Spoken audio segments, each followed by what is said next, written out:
as far as corruption is concerned, there are really three things that are most important.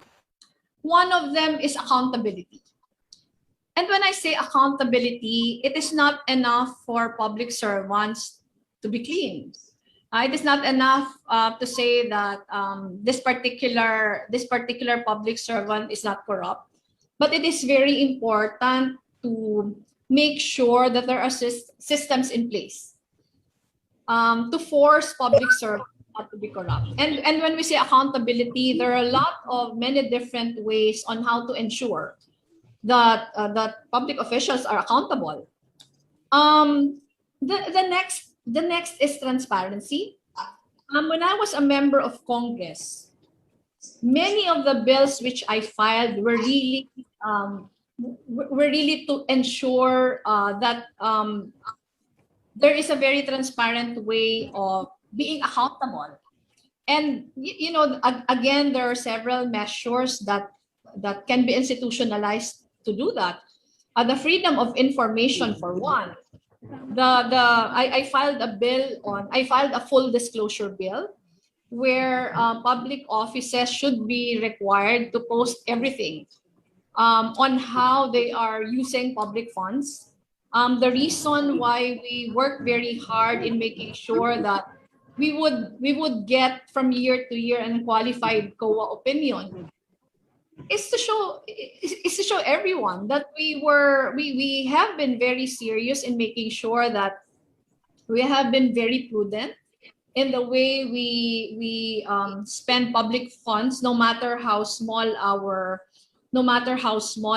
budget is. The third sec is accountability, transparency, and the third is really people empowerment. I believe that people empowerment should be institutionalized. And I'm saying this from the experience that we've had with my husband in Naga. The concept of direct people participation in governance has been very, very successful in Naga. A people's council was formed, and this people's council was like a parallel council for government, meaning to say people have a platform where they can directly participate in planning, in monitoring, in evaluating projects. Budgets are not passed before they are presented to the People's Council. You know, the very concept of when ordinary people are there to monitor every single thing that government is doing, then government will be forced to be, government will be forced to be very faithful in the way it conducts its regular business. And our experiences in Naga, we try to replicate at the office of the Vice President, and we have been very successful. It's something, again, that can be scaled on a national level.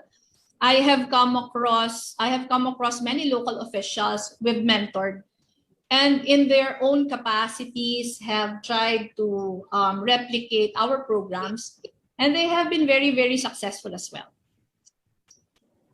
Thank you very much, Madam Vice President. It's so refreshing to hear that from you.